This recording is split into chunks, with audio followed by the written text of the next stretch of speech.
Hi, my name is Annie Abundis, and this is my Critical Reflexivity Journal number 2. So for today, I'm going to be focusing on deconstructing what does it mean to be Chicano, Chicana, or Chicanx, or Chicane, through different readings. So I'm going to go ahead and start off by going over one of the ways in which we spell Chicanx or Chicane today, and that is going to start off with replacing the CH with an X. So this first X brings us closer to our ancestors and indigenous roots. It is meant to focus on un acercamiento, or getting closer to the Nahuatl language, which brings us closer to our indigenous roots this way. So there's a complex relationship happening here. The first part is that this X brings us closer to our ancestral knowledge and indigenous roots, but at the same time, it also uncovers this history of machismo, homophobia, and sexism. So when we think about this, we also want to be careful and acknowledge this space in between and the different nuances that go into this X. And for that, I'm going to be referencing Gloria Anzaldua's second space of conocimiento, which is Nepantla, which means the space in between in Nahuatl. So when I say this, what I'm trying to say is that this machismo, this homophobia, has been kind of perpetuated and was also reinforced by Spanish colonizers. Because when we think of our ancestral knowledge and indigenous roots, we also want to think about how queerness was something that was lost and taken away by colonizers.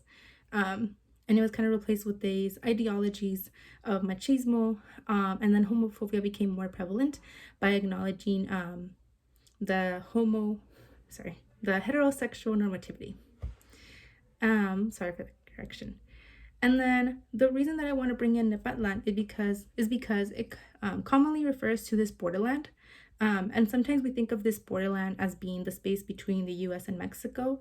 But if we expand our understanding of this, it can also mean the spaces in between through time, generations, and the before and after of colonization. So if we think of this and we're processing this, we're thinking back to the first space of conocimiento, el arrebato, and we're thinking about the wounds, and we're thinking about how time and through generations there have been different wounds, and there have been different turning points in history, and these have all contributed to how now we see in Nepantlan this space in between from before and after colonization, and how the X now, if we think about it and we want to really get to the root of things, we want to think about our indigeneity. Furthermore, I also want to go over the second X, which is at the end, replacing the O, as this is also supposed to refer to the Spanish language, which is a gendered language, and it uses the O typically to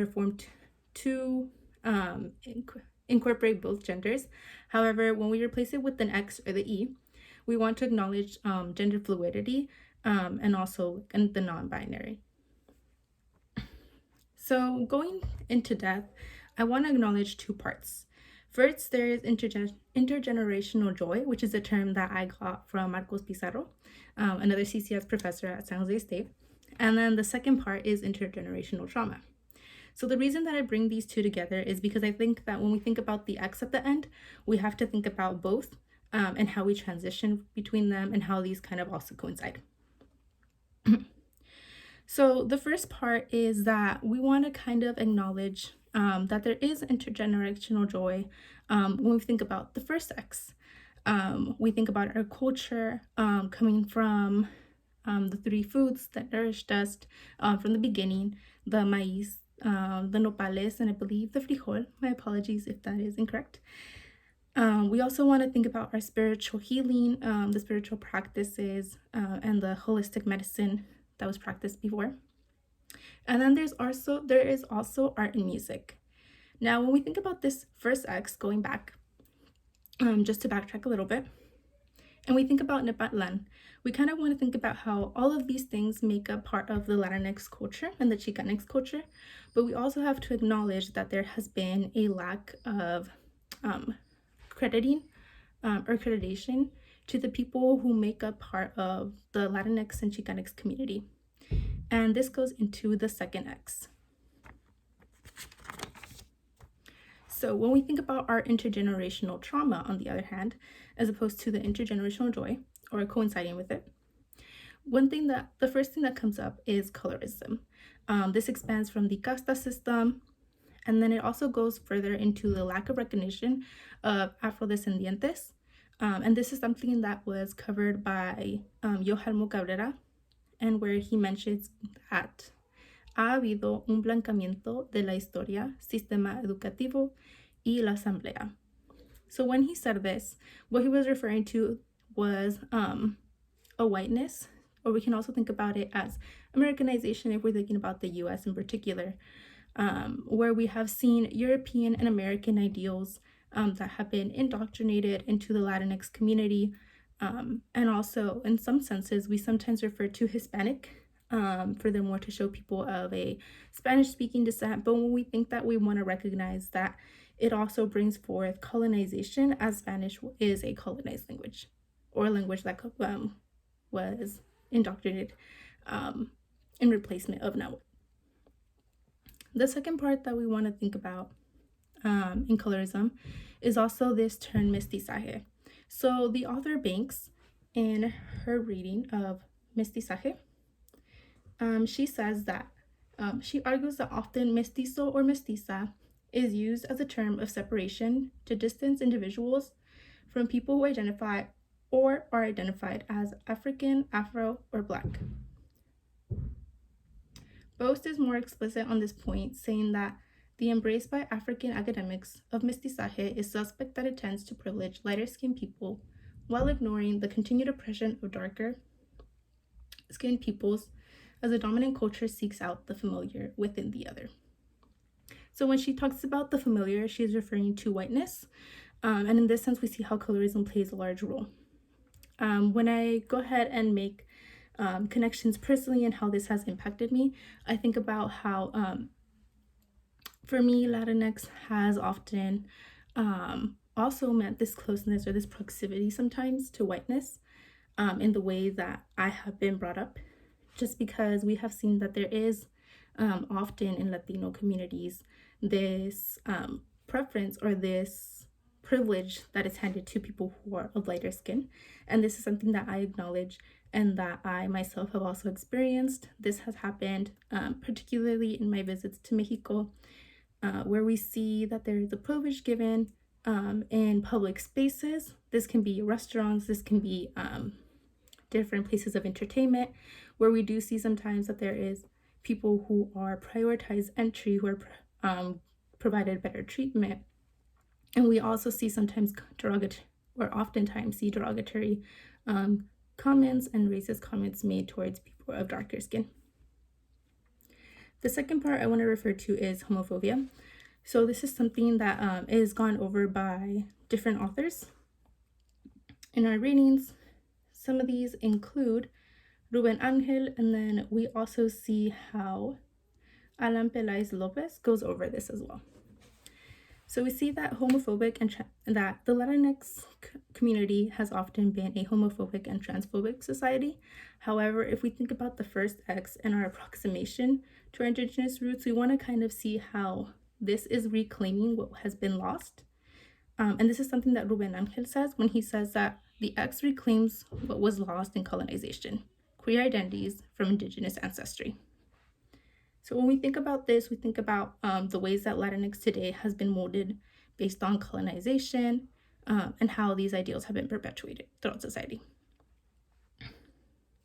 So when I also reconnect back to this, I want to think about different ways in which my experiences, my lived experiences, reflect this.